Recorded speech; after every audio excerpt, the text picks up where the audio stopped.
Assalamualaikum warahmatullahi wabarakatuh.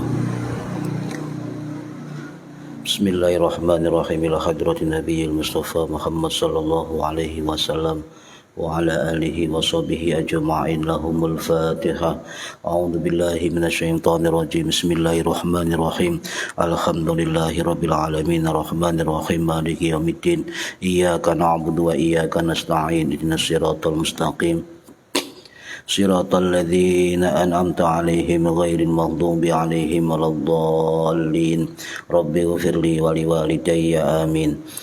Hadiyatan minna ila arwahi masyayikhina wa li muallimina wa li murabbi ruhina wa liman ajazana wa li mursyidina wa li ulama'ina wa li muassis wal masyayikh nahdlatul ulama ajma'in wa li awliya tis'ati wa li songo ajma'in, khususan ila ruhi sultanil awliya Syekh Al-Qadir Al-Jilani radhiyallahu anhu, wa khususan ila ruhi musannif muallif kitab Bidayatul Hidayah Al-Imam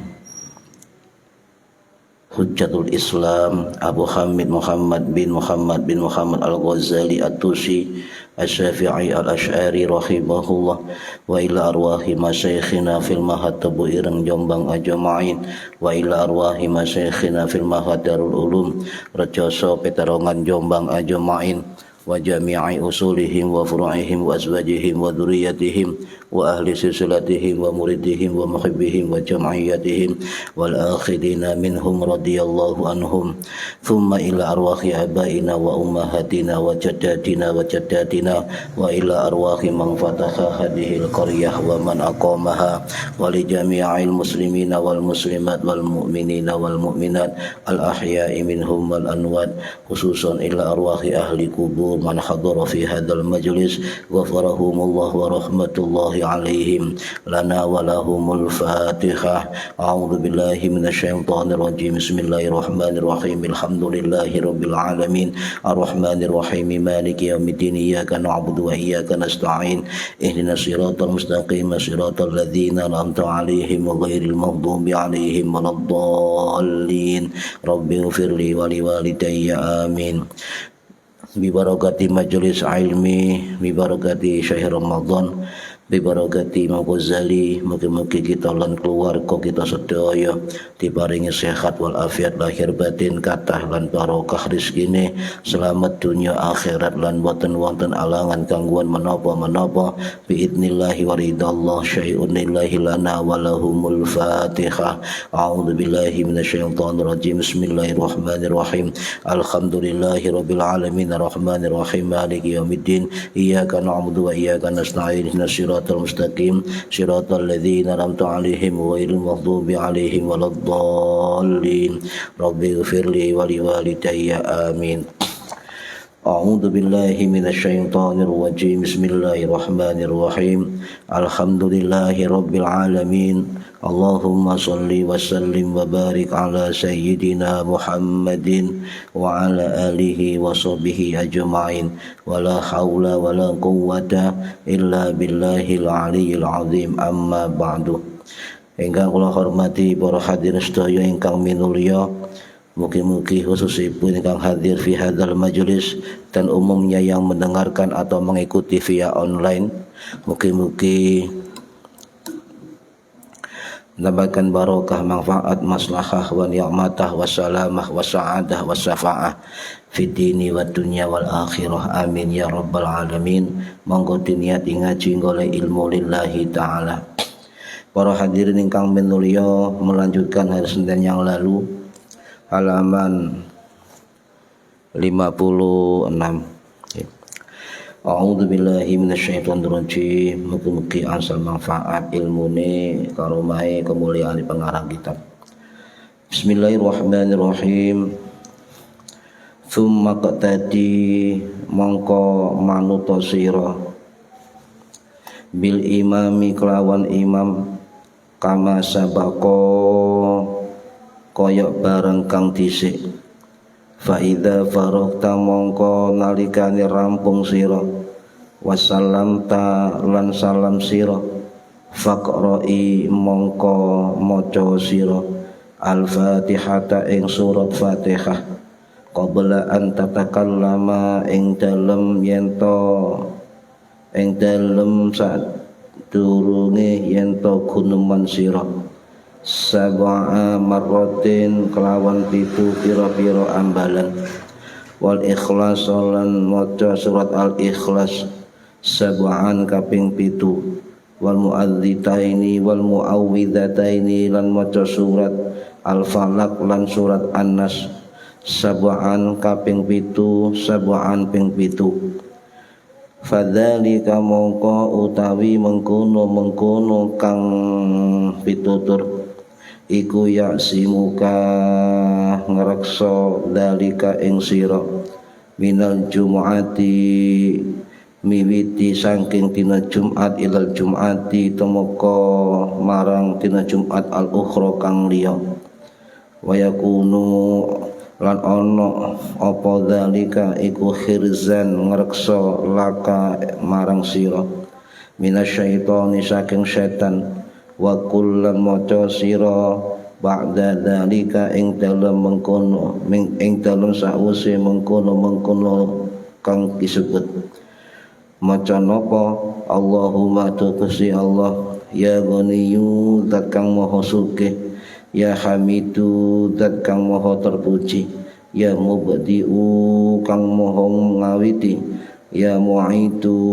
kang maha balikaken ya rahimu kang maha welas ya wadudu kang kathah harmoni ahnini mugi ya nyugiaken panjenengan ingsun bihalalika kelawan halal panjenengan an haramika adoh saking haram panjenengan wa bi taatika lan kelawan bekti marang panjenengan am maksiatika adoh saking maksiat dateng panjenengan wa bi fadlika lan kelawan kaanugrahan saking panjenengan amman siwaka adoh saking sakliyane panjenengan. Summa sholli mongko nuli salat sira ba'dal Jum'ati ing dalem sawise dina Jumat ing dalem sawise salat Jumat rakaataini ing rong rakaat au arba'an utawa petang rakaat au sitan utawa 6 rakaat masna halil loro fakulu dzalika mongko utawi saben-saben mengkono kang disebut iku marwiyun den riwayataken an Rasulillah saking Rasulullah sallallahu alaihi wasallam fi ahwalin ing dalem pira-pira tingkah mukhtalifatin kang beda-beda. Summa mongko nuli lazimin netepaken sira al masjida ing masjid ilal maghribi tumeka maghrib au ilal asri utawa tumeka asar wa kun lan ana sapa sira iku hasanal muraqabati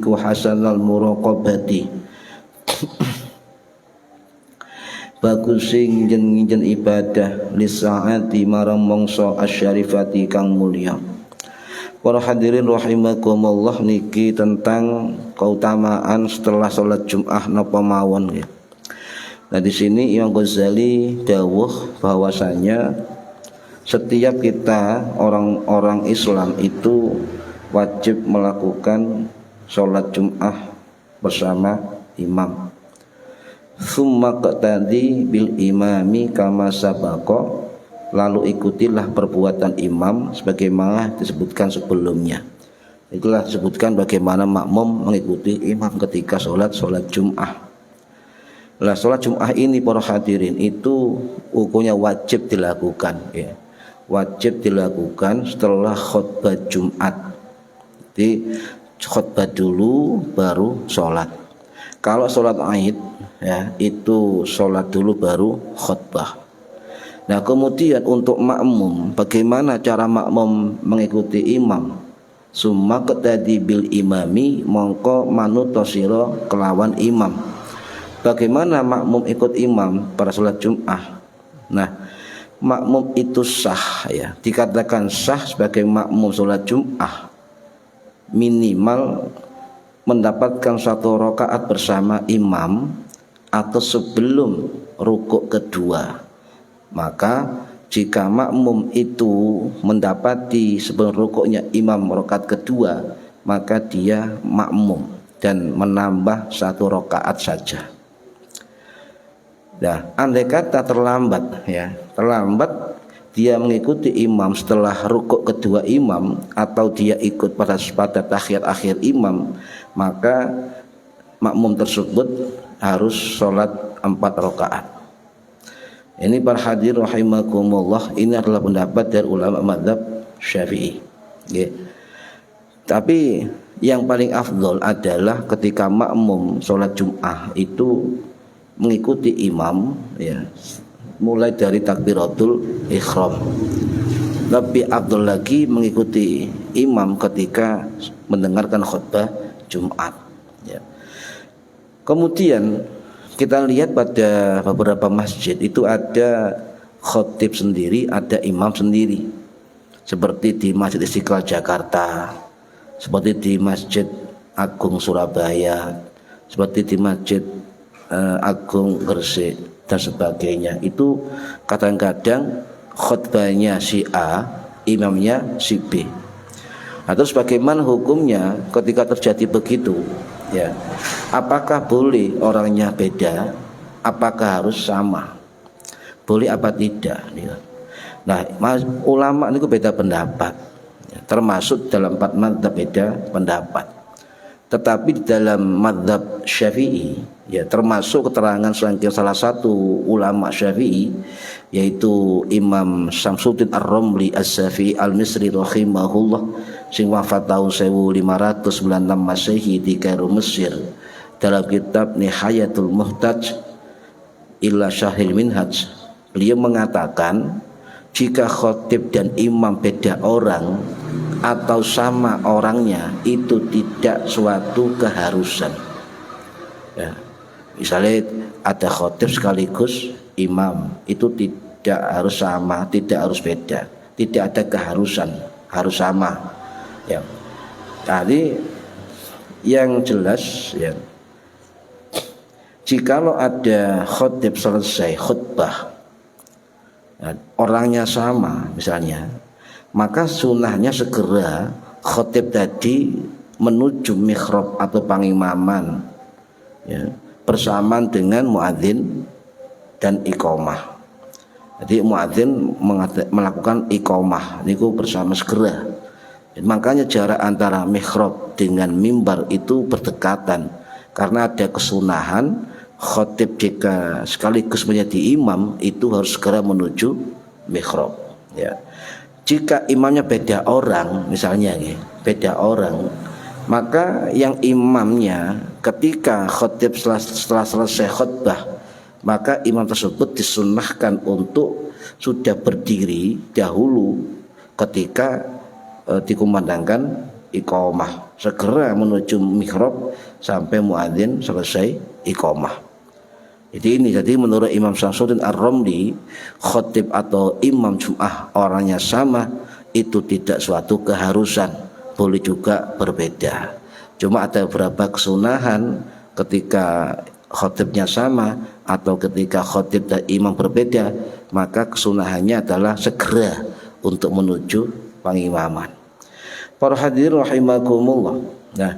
Nah ini kalau misalnya sama orangnya sama antara khotib dengan imam, itu secara teknis tidak ada masalah. Tetapi jikalau khotib dan imam beda orang, maka para ulama mengatur, Pak. Mengatur bagaimana ya teknis atau cara-cara ketika khotib dan imam Jumat berbeda. Nah, salah satu kitab ya ulama Syafi'i yaitu kitab Hasyiah Al-Jamal yang dikarang oleh Imam Sulaiman Al-Jamal Al-Misri As-Syafi'i rahimahullah sing wafat tahun 1780 masih di Kairo Mesir. Itu kalau khotib dan imam beda orang, maka beliau mensyaratkan ya, ada syarat yang harus dipenuhi. Fasyartuhu ayyakuna mimman sami'al khutbah. Fasyartuhu ayyakuna mimman sami'al khutbah. Disyariatkan ia adalah orang yang telah mendengar khutbah imam dari awal.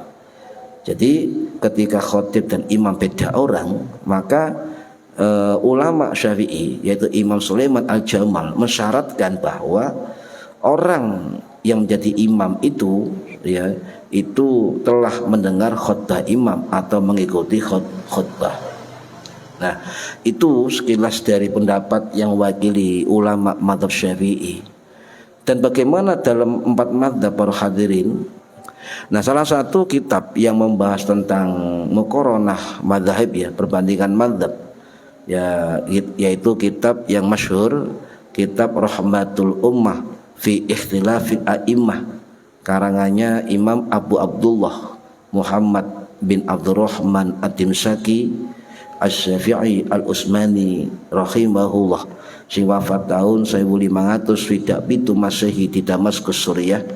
Ya, ini kitab muqaranah madzhab, kitab perbandingan madzhab.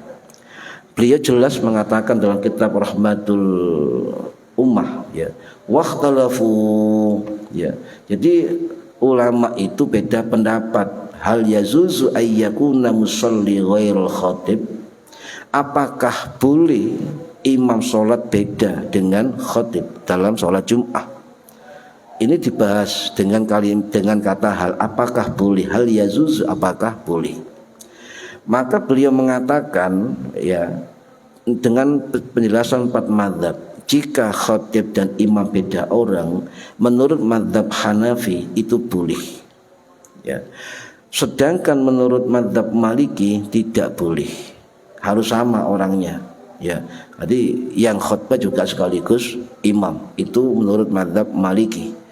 Sedangkan dari mazhab Syafi'i ada 2 pendapat. Cuma menurut Imam Nawawi ya, ada satu pendapat yang dianggap sahih dalam mazhab Syafi'i, maka boleh ya, maka boleh berbeda orang antara imam dengan khatib. Sedangkan mazhab Hambali para hadirin, dalam kitab Al-Mughni Imam Ibnu Qudamah Ad-Dimashqi rahimahullah sing wafat tahun 1223 Masehi di Damaskus, Suriah, beliau mengatakan bahwa mazhab Hambali itu ada 2 riwayat, ada yang membolehkan, ada yang tidak membolehkan. Jadi intinya dalam mazhab Hambali, apakah imam dan khatib beda orang, monggo. Apakah imam sama dengan khatib, monggo. Ini adalah sebuah pilihan yang fleksibel. Para hadirin rahimakumullah ya. Ketika menjadi imam, sekali lagi, itu rata-rata orang-orang melihat pada bacaannya. Padahal sholat itu tidak hanya tentang bacaan. Sholat itu tentang gerakan. Sholat itu tentang rukun-rukunnya. Sholat itu tentang sunnah-sunnahnya. Sholat itu tentang bacaan-bacaannya dan sebagainya. Maka menurut Imam Nawawi rahimahullah sing wafat tahun 1207 Masehi di Suriah, dalam kitab Al-Minhaj Syarah Sahih Muslim, beliau mengatakan bahwa imam sholat Jum'ah sebagaimana imam-imam sholat 5 waktu lainnya ya, itu yang berhak, yang lebih faqih daripada qori. Ini pendapat Imam Nawawi. Sebab ketika kita mengandalkan suaranya bagus atau qori, tapi dia tidak faham tentang rukun, tidak faham tentang sunnah di dalam sholat, maka itu yang lebih lebih berhak adalah orang-orang faqih, orang yang mengerti fikih. Syukur-syukur seorang faqih itu juga ahli qori atau bisa membaca secara fasih. Para hadirin rahimakumullah, ya. Jadi di dalam pergantian imam atau khatib di dalam fikih dikenal dengan istilah istikhlaf. Istikhlaf atau pergantian. Kalau sholat istikhlaf di dalam sholat, kalau khutbah istikhlaf di dalam khutbah. Nah, pergantian khatib ini walaupun ada masjid yang belum terjadi, tapi ini adalah ilmu. Jadi sehingga harus difahami terutama oleh pengurus takmir masjid, harus difahami, Pak. Ya. Jadi pergantian khatib ya ketika khutbah itu banyak sebabnya. Banyak sebabnya. Contoh misalnya khatib itu berhadas. Ya, khatib berhadas. Atau khatib itu memiliki hadas besar, belum mandi jinabat dan lupa. Atau juga khatibnya naudzubillah itu wafat ketika khutbah, atau juga sakit tak kuat meneruskan ketika khutbah.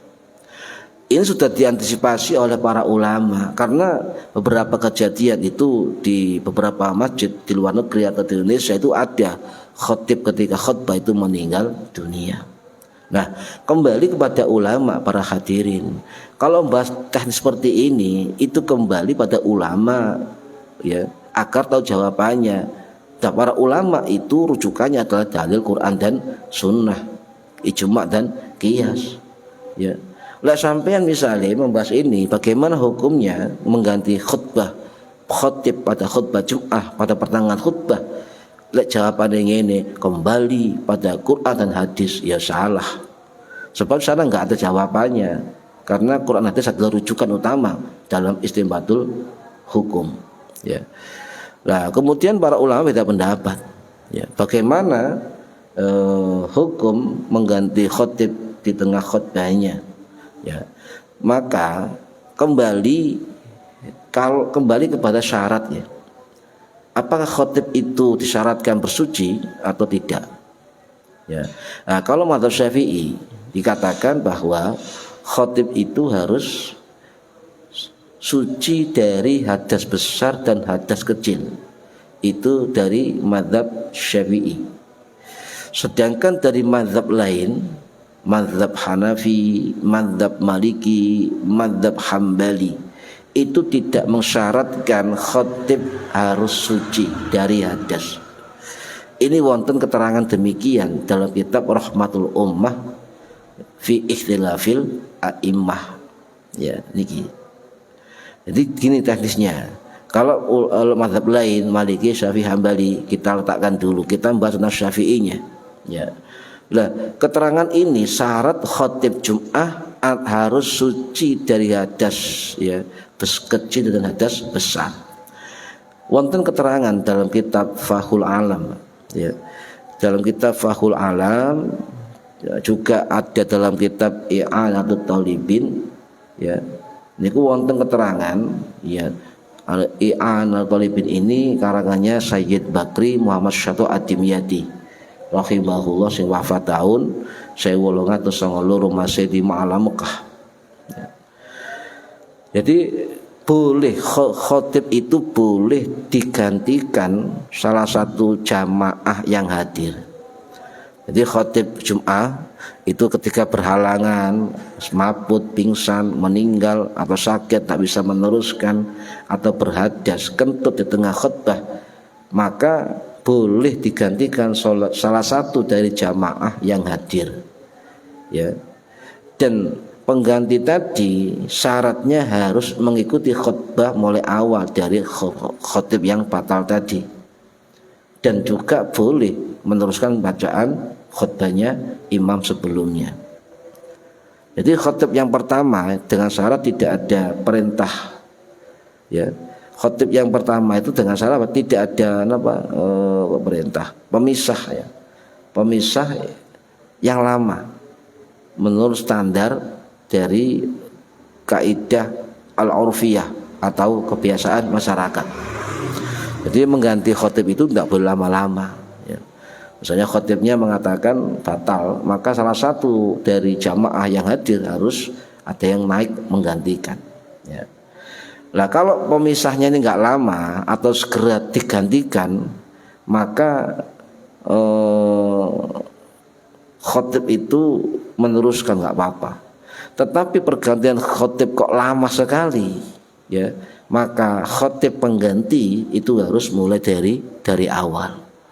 Ini beda sedikit ya, nah, penjelasannya. Nah, para hadirin rahimakumullah. Ya.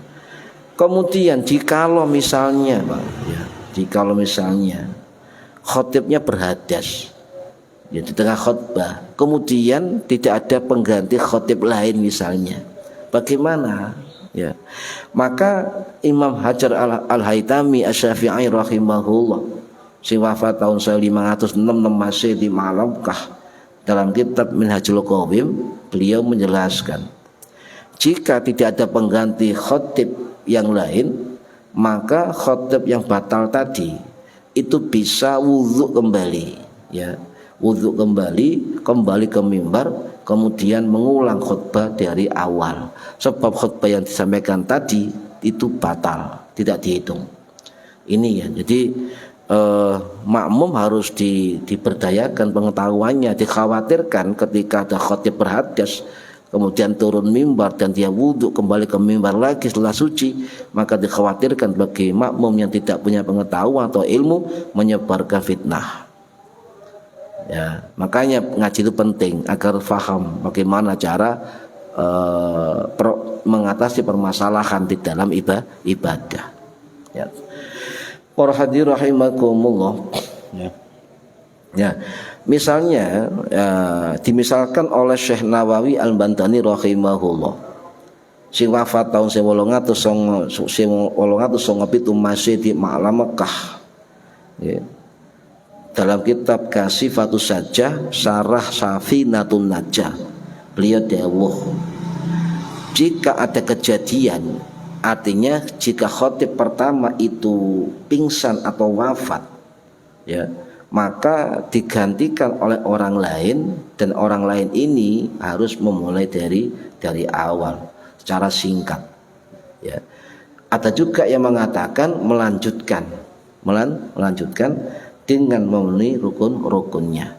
Tapi saya sepakat dengan Syekh Nawawi Al-Bantani, le ono khotib itu semaput atau meninggal, ya, maka penggantinya itu harus mulai dari awal. Ini pendapat Syekh Nawawi Al-Bantani. Para hadirin rahimakumullah. Nah, ada lagi kasus gini. Ini jadi ulama itu cerdas, Pak. Ketika ada masalah satu, pasti ada masalah yang lain. Nah, ada kejadian begini, misalnya khotibnya ketika duduk di antara dua khutbah kok batal, atau setelah khutbah selesai mau sholat Jum'ah kok batal, maka dijawab oleh Imam Ibnu Hajar Al-Haytami rahimahullah. Ya. Beliau mengatakan, jika batalnya khotib itu ketika duduk di antara dua khutbah, atau batalnya di antara selesai khutbah dengan sholat, ya, maka khotib boleh wudhu dulu dan melanjutkan kegiatannya. Ini, ya, jika tidak ada yang menggantikan, ya. Jika batalnya di antara dua khutbah, jika batalnya selesai khutbah mau sholat, ya. Itu kalau nggak ada pengganti dari pihak yang lain, dari jamaah yang lain, maka ya boleh, ya, dia untuk mengambil wudhu. Misalnya khutbah pertama kemudian duduk, ya, kemudian dia batal, nggak ada pengganti, maka boleh dia mengambil wudhu.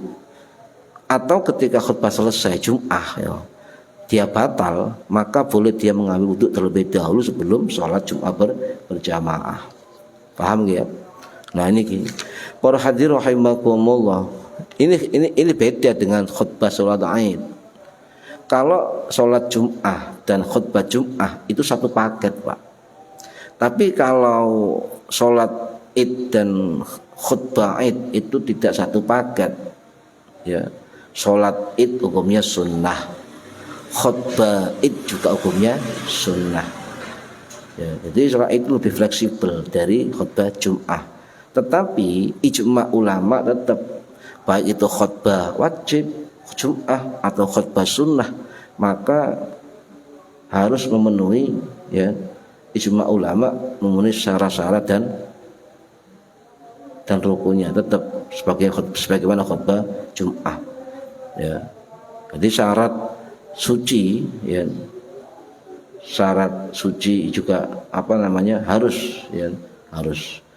Nah, kemudian jika terjadi sesuatu dalam khutbah Idul Fitri misalnya, ya, khatib ini tidak bisa melanjutkan khutbahnya sebab ada faktor tertentu, misalnya ada menggantikan, bagus, ya, ini namanya istikhlaf di dalam khutbah.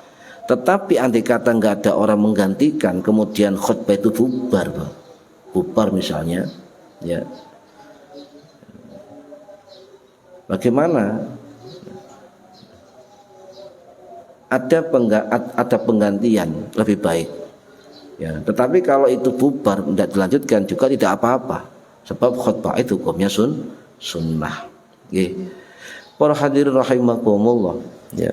Jadi hubungan antara imam dan makmum dalam sholat Jum'ah juga perlu diketahui.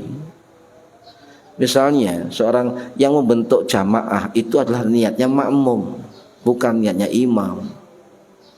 Maka panjenengan lek sholat sebagai makmum, maka dalam mazhab Syafi'i itu disyaratkan memakai niat makmuman, ya, itu.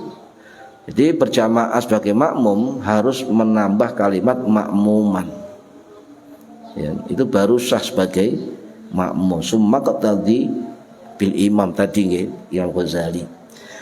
Jika tidak niat, ya, jika tidak niat dan mengikuti gerakan orang lain atau imam, maka tidak sah, sebab tidak ada hubungan antara dia dengan imam. Karena apa? Tidak niat makmuman.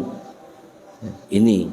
Nah, sedangkan untuk imam sendiri sebenarnya tidak wajib dalam jamaah sholat itu pakai niat imaman, tidak wajib. Tetapi dihitung sholat sendiri pahalanya.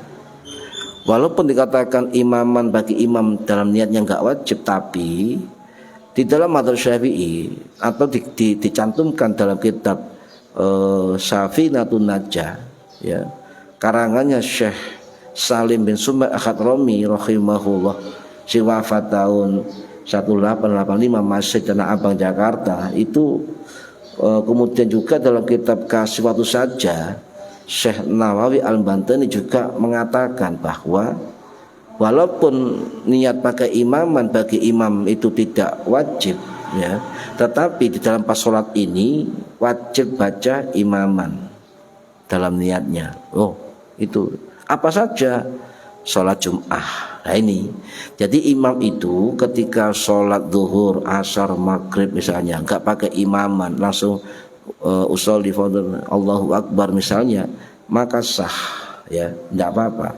Tapi imam itu, ya, dikatakan oleh Syekh Nawawi Al-Bantani, ya, ada empat sholat yang imam itu harus memakai lafadz imaman. Apa? Sholat Jum'ah, ya. Kemudian sholatul mu'adah, sholat yang baleni, Pak, sholat yang baleni. Kemudian apalagi, ya, sholat jamaah yang dinazarkan, maka yang jadi imam wajib maca imaman. Kemudian yang keempat, sholat jamak taqdim ketika terjadi hujan lebat. Ya, ini jarang dilakukan ini, Pak. Udan towers misalnya kasih mulai sampean jamak takdim antara maghrib dengan isya, ya. Nah, lebih lengkapnya sampean bisa baca dalam kitab Kasih Waktu Saja Syarah Safinatun Najah Syekh Nawawi Al-Bantani, ya. Fa idza faragta wa sallamta faqra'il Fatihata, ya. Ketika kita sudah rampung semua, selesai semua, ya, dan juga salam, maka dianjurkan, ya, kita untuk membaca 3 surat setelah sholat Jum'ah. Apa saja? Faqra'il Fatihah, maca Fatihah dengan syarat. Nah, syarat apa syaratnya? Ya, qabla an tatakallama sab'a marratin, ya, sebelum kita berbicara pada orang lain. Nih, para hadirin rahimakumullah, setelah salam, setelah sholat Jum'ah, maka disunahkan sebelum berbicara dengan orang lain itu membaca 4 surat. Ya, surat Al-Fatihah dibaca 7 kali, surat Al-Ikhlas 7 kali, surat Al-Falaq 7 kali, surat An-Nas 7 kali. Ini yang diamalkan, yang perlu diamalkan oleh kaum muslimin. Nah, dalam keterangan kitab Tuhfatul Ahwadi Syarah Jami' Tirmidzi, Imam kitab Tuhfatul Habib ala Syarahil Khatib karangannya Imam Sulaiman Al-Bujairimi Al-Misri rahimahullah sing wafat tahun 1806 Masehi di Kairo, Mesir. Beliau mengutip pendapat dari Imam Zakiyuddin Abdul Azim Al-Munziri As-Syafi'i rahimahullah, ya, sing wafat tahun 1258 Masehi, dalam kitab At-Targhib wa Tarhib wonten tercatat mriku. Dan hadis yang mengatakan sunnah baca 7 kali Al-Fatihah, Kulhu 7 kali, Al-Falaq 7 kali, Syariat 7 Al-Falaq 7 kali, An-Nas 7 kali, ya. Nah, itu mengutip pendapat Imam Zakiyuddin Abdul Azim Al-Munziri dalam kitab Tarhib wa Tarhib. Dan ternyata perintah untuk zikir 7 kali 4 surat tadi berdasarkan hadis Nabi Muhammad SAW. Nah, riwayat dari sahabat Anas bin Malik Al-Ansori radhiyallahu an, si wafat tahun 709 Masehi di Basrah, Irak. Okay. Nah, kan? Jadi panjang hadisnya, cuma intinya begini: barang siapa setelah sholat Jum'ah 7 kali sebelum melipat kakinya. Jadi ada 2 versi, Pak. Mari salam sampai maca Al-Fatihah, Kulhu, Al-Falaq ana 7 kali. Riwayat satunya dikatakan qabla an tatakallama sab'a marrat, diwaca sadurunge sampeyan omong-omongan. Sedangkan riwayat dari Anas bin Malik Al-Ansori, ya, dalam kitab At-Targhib wa Tarhib Imam Al-Munziri dikatakan maca surat itu sebelum melipat kakinya, sebelum berubah, ya, sebelum berubah posisi kaki. Wis sampean gawe ukuran durung omong-omongan monggo, nggih ukuran sebelum melipat kaki nggih monggo. Ana riwayate. Fungsinya apa? Baca Al-Fatihah 7 kali, Kulhu 7 kali, Al-Falaq 7 kali, An-Nas 7 kali, kata Imam Al-Munziri adalah Allah akan mengampuni dosa-dosanya, ya. Dan juga pahalanya sebanyak orang-orang yang beriman. Luar biasa para hadirin rahimakumullah. Lah wonten malih catatan keterangan, ya. Dalam kitab Asrarul Insan fi Adabil Jum'ah ada keterangan Imam Ghazali rahimahullah, sebuah hadis riwayat Ibu Aisyah radhiyallahu anha sing wafat tahun 678 Masehi di Baqi, Madinah. Keutamaannya selain mendapatkan ampunan dosanya, selain juga mendapatkan pahala sebanyak orang beriman, ditambah keutamaannya adalah melindungi diri dari kejelekan sampai Jumat berikutnya. Ini fadilah ketika baca Al-Fatihah 7 kali, Al-Ikhlas 7 kali, Al-Falaq 7 kali, dan An-Nas 7 kali. Tapi ada juga yang membaca 3 kali, ya. Cuma kalau guru saya diwaca 3 kali setelah Jum'ah itu dibaca setelah sholat fardu selain Jum'ah. Tapi untuk Jum'ah tetap sunnah dibaca 7 kali. Para hadirin rahimakumullah, setelah membaca itu semua, maka Imam Ghazali mengatakan membaca doa Allahumma ya Ghaniyyu ya Hamid ya Mubdi'u ya Mu'id ya Rahimu wa ya Wadud dan seterusnya ya. Ini ternyata diterangkan dalam kitab Tanwirul Qulub karangannya Syekh Muhammad Amin Al-Qurdi rahimahullah sing wafat tahun 1914 Masehi.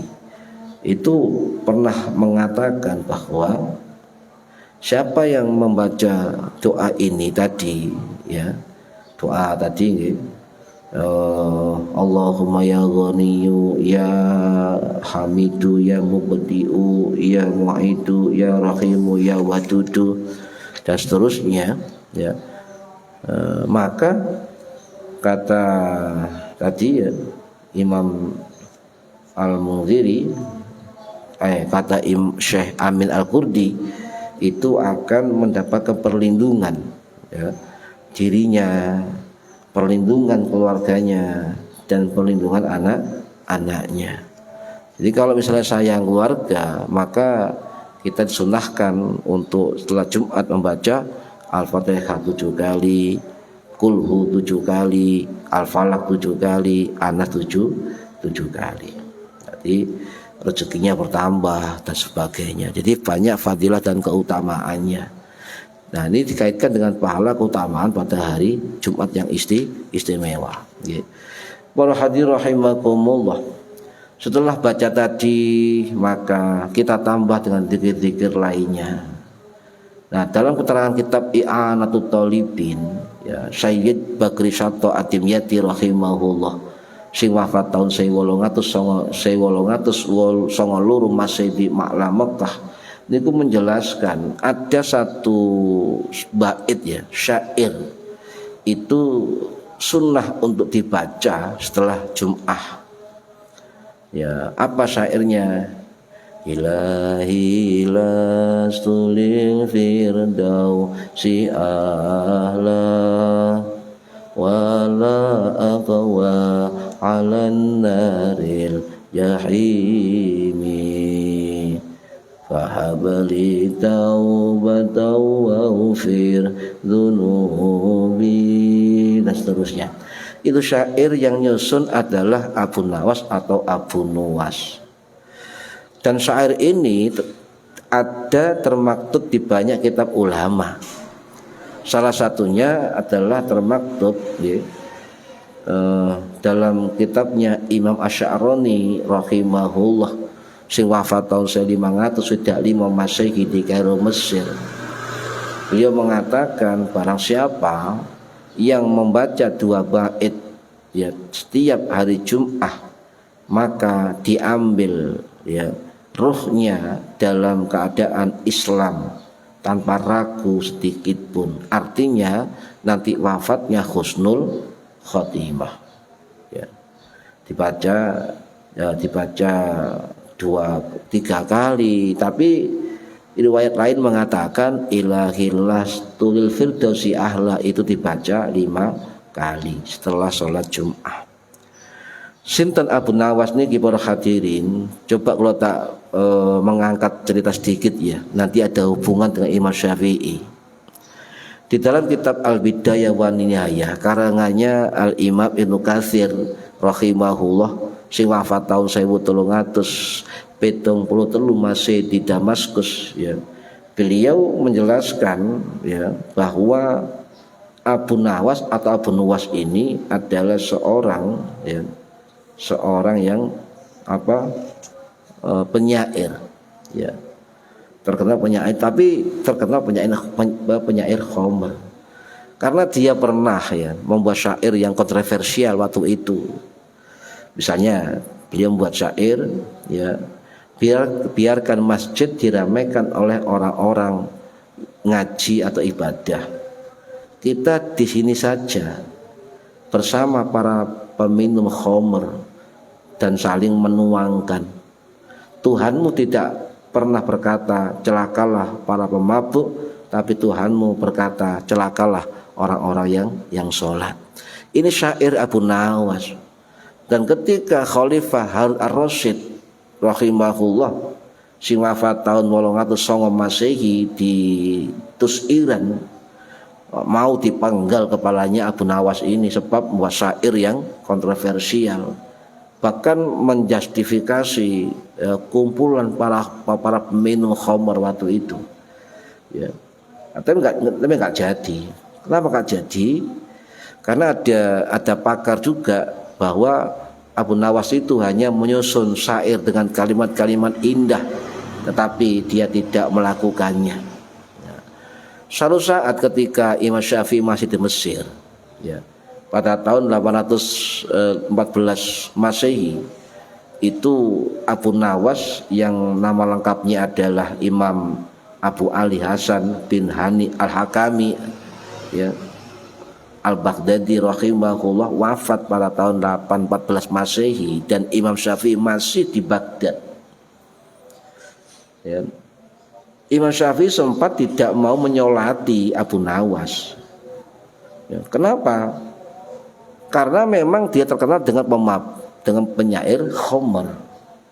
Ya. Ketika hendak dimandikan jasad Abu Nawas ini, para hadirin, beliau menemukan dalam kantong saku kantongnya Imam Abu Nawas sebuah syair. Ya. Ilahi lastu li firdausi ahla wal aqwa ala naril jahim, dan seterusnya. Maka spontanitas Imam Syafi'i menangis sejadi-jadinya. Kemudian beliau menyimpulkan dan beliau mau untuk mensolati jenazah Abu Nawas dan bersama kaum muslimin. Dan setelah wafatnya Abu Nawas inilah setahun berikutnya Imam Syafi'i pada tahun 815 Masehi hijrah ke Mesir. Lah, fatwa Imam Syafi'i ketika di Baghdad itu dikumpulkan, dinamakan Qaul Qadim, pendapat lama. Sedangkan Imam Syafi'i ketika hijrah di Mesir membuat fatwa hukum, maka dikatakan Qaul Jadid atau pendapat baru. Para hadirin rahimakumullah, ya, ditambah dengan zikir-zikir lain, monggo bebas panjenengan. Ya sing nyambut gawe ya mari istirahat yang balik, ya ambek ya zikir saono ae, ya. Zikir apapun monggo, silakan, ya. Summa sholli ba'dal jum'ati rakaataini au arba'an au sitan. Nah, setelah sholat Jum'ah, ya, maka kita disunnahkan untuk melakukan sunnah ba'diyah Jum'ah 2 rakaat, atau arba'an 4 rakaat, atau sitan 6 rakaat. Tapi Imam Ghazali dan ulama-ulama Syafi'i itu merekomendasikan untuk sholat sunnah itu dilakukan masna 2 rakaat. Itu karakter dari sholat sunnah, ya. Coba kita breakdown, Mbak. Apa kok bisa Imam Ghazali mengatakan sholat sunnah rakaat ini 2 rakaat, atau 4 rakaat, atau 6 rakaat? Ternyata ada penjelasan dari ulama fikih yang lain. Nah, ketika habis sholat Jum'ah 2 rakaat ini diriwayatkan oleh Ibnu Umar, ya, radhiyallahu an, sing wafat tahun 693 Masehi di Mekah. Hadis sahih niki para hadirin, hadis Bukhari Muslim, ya. Jadi Nabi itu menurut riwayat Ibnu Umar itu ba'da sholat Jum'ah Nabi 2 rakaat sunnah. Kemudian ada lagi 4 rakaat setelah Jum'ah, ya. Niki ada keterangan hadis riwayat Abu Hurairah radhiyallahu an sing wafat tahun 678 Masehi di Baqi Madinah. Juga sahih riwayat Imam Muslim rahimahullah sing wafat tahun 875 Masehi di Nasebur, Iran. Nah, ini termasuk jumhur ulama fikih, ya, jumhur ulama fikih. Termasuk Imam Hanafi ketika setelah sholat Jum'ah beliau sunnah 4 rakaat. Ini keterangan ini ada dalam kitab Raddul Mukhtar. Kemudian Imam Syafi'i rahimahullah si wafat tahun 820 Masehi di Pusat Mesir, dalam kitab Al-Um beliau jelas disebutkan beliau melakukan 4 rakaat ba'diyah Jum'ah. ya. Dan tadi 4 rakaat ba'da Jum'ah. Dan 4 rakaat ini setelah Jum'ah 2 rakaat ya, 4 rakaat. Ternyata itu adalah amaliyah dari banyak sahabat Nabi. Ini wonten keterangan dalam kitab Al-Musannaf karangannya Imam Ibnu Abi Syaibah ya. Imam Ibnu Syaibah rahimahullah sing wafat tahun 849 Masehi di Kufah, Irak, dan merupakan salah satu guru dari Imam Bukhari, Imam Muslim, Imam Abu Dawud. Ya. Itu dalam kitab Al-Musannaf beliau menyatakan bahwa sahabat Abdullah bin Mas'ud radhiyallahu an sing wafat tahun 650 Masehi di Baqi, ya, itu jumhur sahabat melakukan sholat sunnah ba'da Jumat 4 rakaat. Di kalau baleni ya boleh sampai sholat 2 rakaat sunnah setelah Jum'ah, boleh sampai 4 rakaat ya. Tapi jumhur ulama fikih itu mengambil sunnah ba'diyah adalah 4 rakaat ya. Sedangkan pendapat Imam Hambali rahimahullah sing wafat tahun 855 Masehi di Baghdad itu mengatakan ya boleh 2 rakaat monggo ya, melakukan 4 rakaat ya monggo. Ini menurut keterangan dari Imam Ibnu Qudamah Ad-Dimashqi rahimahullah sing wafat tahun 1223 Masehi di Damaskus. Ada juga yang berpendapat sunnah ba'da Jumat itu 4 rakaat tetapi dibagi 2. Yang 2 rakaat dilakukan di masjid, yang 2 rakaat di rumah. Ini ada juga yang berpendapat begitu. Contoh sinten Imam Ibnu Taimiyah rahimahullah sing wafat tahun 1317 Masehi di Damaskus, dan juga didukung muridnya Imam Ibnu Qayyim Al-Jauziyah Al-Hambali rahimahullah sing wafat tahun 1350 Masehi di Damaskus, dan juga Komite Fatwa Arab Saudi juga mengambil pendapat 4 rakaat, 2 rakaat di rumah di masjid, 2 rakaat di rumah. Lah Imam Ghazali kok mengatakan arba'an 4 rakaat atau sitan 6 rakaat. Oh ternyata ba'da Jumat 6 rakaat ini adalah merupakan amaliyah dari Sayyidina Ali bin Abi Thalib karamallahu wajhah sing wafat tahun 601 Masehi di Kufah. Juga menurut keterangan Imam Ibnu Abi Syaibah rahimahullah dalam kitab Al-Musannaf, beliau mengatakan tidak hanya Sayyidina Ali yang melakukan, beberapa sahabat dan ulama salaf juga sholat sunnah ba'diyah 6 rakaat Jum'ah. Wis tinggal milih saja panjenengan ya. Kalau kita pengikut mazhab Syafi'i maka ikuti 4 rakaat, tapi kalau enggak sempat 4 rakaat ya 2 rakaat. Itu paling minimal ya. Wis enggak usah fanatik lah. Masa perkara furu'iyah enggak penting, perkara variasi ibadat atanawu rame ya ini. Para hadirin rahimakumullah. Nah, setelah itu semua ada juga amaliyah yang sekarang banyak ditinggalkan oleh kaum muslimin. Di salah satu adab atau amaliyah hari Jumat itu ya dikatakan Imam Ghazali thumma lazimal masjid ilal maghribi au ilal asri. Kemudian seseorang itu melazimkan atau menetap di masjid bisa sampai maghrib, bisa sampai asar, monggo ya, menetap ya, dengan niat apa? Niat iktikaf di masjid. Jadi kita husnudzon Pak, husnudzon terhadap wong dodolan ya, atau orang-orang yang jualan itu banyak kalau Jumat tutup. Kalau ada orang awam mengatakan ya itu kongkon dukune, bukan. Kita husnudzon barangkali para penjual-penjual toko itu di hari Jumat untuk mengambil berkah atau fadilah hari Jum'ah. Salah satunya adalah tsumma lazimal masjid ilal maghribi au ilal asri. Jadi menetap di masjid sampai maghrib atau sampai asar. Bahkan waktu-waktu ini waktu-waktu yang mulia, kata Imam Ghazali, ya, wa kun hasanal muraqabati li saati syarifah. Apa? Jadi banyak orang menjadikan waktu ini waktu untuk mendekatkan diri kepada Allah, karena waktunya waktu mulia, li saati syarifah, waktu yang mulia. Jadi waktu yang baik untuk muraqabah, apa? Merasa diawasi Allah, dan muqarabah, nyidak marang Gusti Allah. Yani, waktu mulia itu ya sangat sedikit sekali di dalam hari Jumat. Kenapa? Ya banyak orang yang mengambil berkah hari Jumat, sebab hari Jumat itu adalah sayyidul ayyam, rajanya hari. Sebab hari Jumat itu adalah hari raya mingguan umat Islam.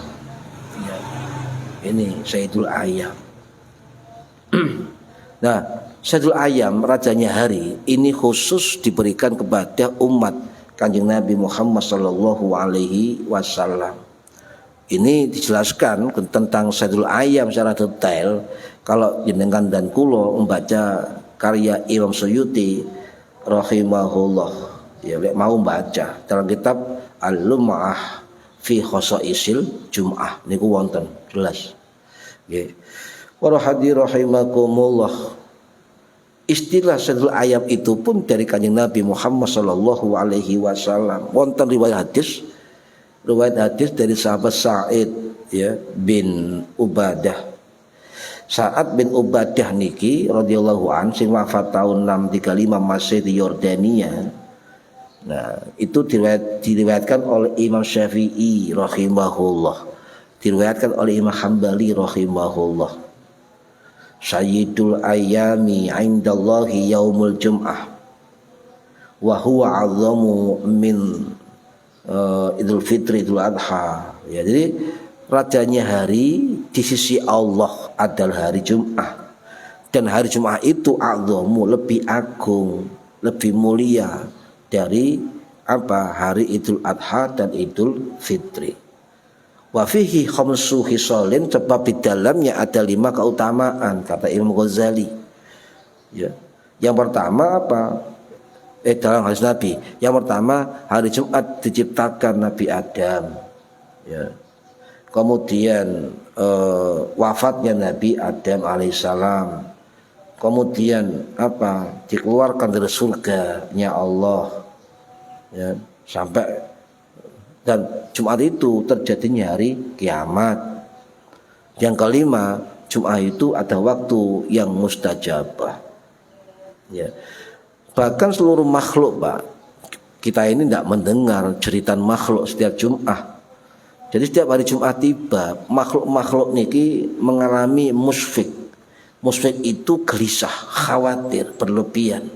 Kenapa? Dikhawatirkan ketika masuk hari Jumat maka terjadi kiamat. Ya. Niki keterangan niki wonten, Pak, dalam kitab Manahijil Imdad Syarah Irsyadul Ibad. Ini karangannya Syekh Ihsan, ya, Syekh Ihsan Jampes. Ya. Syekh Ihsan Jampes niku wonten. Di faida asbahna hamidnallaha ta'ala wa sallamna ala ba'dihinna wa qulna yawma solihun haitsu lam takum fiha sa'ah. Jadi ketika pagi hari mereka muji-muji Allah, ya, sebagian dari lain, dan juga ternyata kok tidak ada kiamat, lam takum fiha sa'ah, maka mereka itu bertahmid kepada Allah Subhanahu wa ta'ala. Nah, kemudian ada juga pertanyaan, bagaimana orang mati dalam hari Jumat? Apakah lepas sisa kubur, free sisa kubur? Nah, kembali lagi ke para ulama.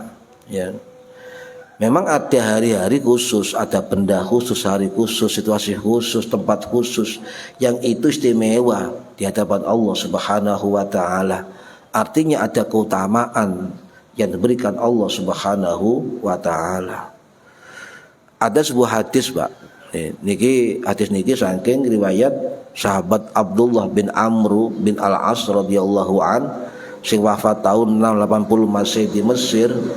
Niki riwayat dari Imam At-Tirmidzi rahimahullah sing wafat tahun 892 Masehi di Tirmidz Uzbekistan, dan juga riwayat Imam Ahmad bin Hanbal rahimahullah yang wafat tahun 855 Masehi di Baghdad. Apa hadisnya? Ma min muslimin yamutu yaumal jumu'ati aw lailatal jumu'ati illa waqahullahu fitnatal qabri. Jadi tiada seorang muslim yang mati dari Jumat melainkan Allah menjaganya dari fitnah kubur. Jadi bahasanya bukan bahasa bebas sisa kubur, tapi bahasanya adalah apa? Menjaga dari fitnah kubur. Tapi hadis niki statusnya ulama beda pendapat. Ono sing ngarani sahih, ono sing ngarani hasan dan sebagainya. Salah satu ulama yang mengatakan hadis tadi itu hasan adalah Imam Al-Azizi rahimahullah. Nah, yang dimaksud melindungi dari fitnah kubur itu juga ulama beda pendapat para hadirin. Ada keterangan dari Syekh Ihsan Jampes rahimahullah yang wafat tahun 1951 Masehi di Kediri, dalam kitab Manahijil Imdad Syarah Irsyadul Ibad.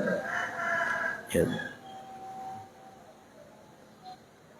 Beliau mengutip dari keterangan Imam Abdurrauf Al-Munawi rahimahullah sing wafat tahun 1603 Masehi. Ya.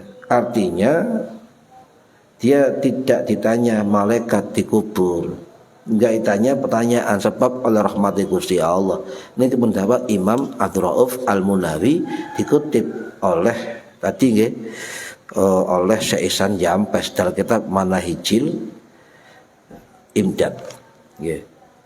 Ulama lain beda pendapat lagi.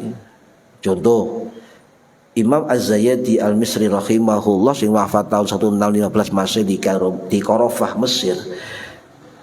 Imam Zayyadi niki adalah murid dari Imam Ibnu Hajar Al-Haytami rahimahullah sing wafat tahun 156 Masehi di Ma'ala Makkah, juga murid dari Imam Samsuddin Ar-Ramli rahimahullah sing wafat tahun 1596 Masehi di Kairo Mesir, dan sapiturute. Beliau mengatakan pertanyaan kubur, sekali lagi Imam Az-Zayyadi, pertanyaan kubur menyeluruh untuk kaum muslimin, ya, kecuali orang syahid di medan perang. Artinya tetap orang mati dalam hari Jumat tetap ada pertanyaan kubur, kata Imam Az-Zayyadi, kecuali orang yang mati syahid di medan perang. Ya. Kemudian ada juga ulama lain yang mengatakan, termasuk ulama kita Indonesia, ya, Syekh Dr. Haji Muhammad Syafi'i Hadlami Mu'alim rahimahullah sing wafat tahun 2006 ya, 2006 Masehi di Jakarta, dalam kitab Tawdihul Adillah. Beliau dalam kitab itu mengutip pendapat dari Syekh Nawawi Al-Bantani rahimahullah dalam kitab Tanqihul Qaul Hadits fi Syarhi Lubabul Hadis. Nah, ternyata itu juga mengutip pendapat Imam Ghazali rahimahullah, bahwasanya dalam kitab Ihya Ulumuddin beliau mengatakan orang yang mati dalam hari Jumat itu istimewa, bisa juga mendapat pahala syahid dan juga dipelihara, ya, dari siksa kubur. Tapi punya catatan Imam Ghazali apa? Sampai meninggalnya, ya, itu masih punya iman, masih punya iman, dan juga beramal soleh. Summa lazimi fi masjid ila maghribi wa ilal asri. Jadi setelah salat Jumat itu menetap di masjid sampai maghrib bisa, sampai subuh juga, subuh sampai asar juga bisa. Ya, ini amal-amalan ini itu adalah amal-amalan khusus hari Jumat yang mana para ulama salaf itu melakukannya. saking besarnya keutamaan. Para hadirin rahimakumullah. Jadi ada waktu mustajabah yang itu diinformasikan oleh Kanjeng Nabi Muhammad SAW. Ada waktu mustajabah yang sedikit waktunya, ya, tapi mustajabah kata Kanjeng Nabi. Ini riwayat hadis dari sahabat Abu Hurairah radhiyallahu an, ya, sing wafat tahun 678 Masehi di Baqi Madinah. Riwayat Sahih Imam Bukhari Muslim. Inna fil jum'ati la sa'atan la yuwafiquha muslimun qa'imun yusalli yas'alullaha khairan illa a'tahu iyyahu wa qala biyadihi yuqalliluha. Sapane wong, ya, waktu hari Jumat terdapat, ya. Jadi orang itu disuruh untuk mencari. Sesungguhnya pada waktu hari Jumat terdapat satu waktu, la sa'atan.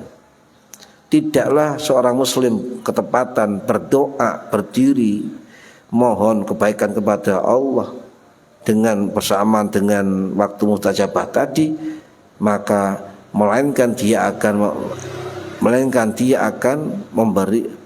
Allah akan memberi kepadanya. Ya, beliau akan memberi. Tapi ya punya syarat. Apa? Syaratnya adalah Nabi itu memberi syarat bahwa waktunya sedikit. Wa qala biyadihi yuqalliluha, ya, dan isyarat dengan tangan menunjukkan waktu yang sedikit. Sehingga para ulama beda pendapat, Pak, menentukan waktu mustajabah hari Jumat. Ada yang mengatakan ketika khotib naik mimbar. Ada ulama mengatakan ketika khotib duduk di antara dua sujud. Ada yang mengatakan, ya, ketika ba'da asar menjelang maghrib. 3 waktu ini, ya, ulama beda pendapat. Okay. Para hadirin rahimakumullah. Tetapi dalam hadis Nabi Muhammad yang lain, ya, niki riwayat dari sahabat Jabir bin Abdullah Al-Ansari radhiyallahu an, sing wafat tahun 9697 Masehi di Baqi Madinah. Niki riwayat dari Imam An-Nasa'i rahimahullah, sing wafat tahun 915 Masehi di Mekah. Riwayat dari Imam Abu Dawud rahimahullah, sing wafat tahun 889 Masehi di Basrah. Riwayat Imam Ibnu Majah, Imam At-Tabrani rahimahullah, sing wafat tahun 918 Masehi di Isfahan, Iran. Jadi terakhir hadisnya begini, faltamisuha akhira sa'atin ba'dal asri, maka carilah ia di akhir waktu setelah asar. Ya.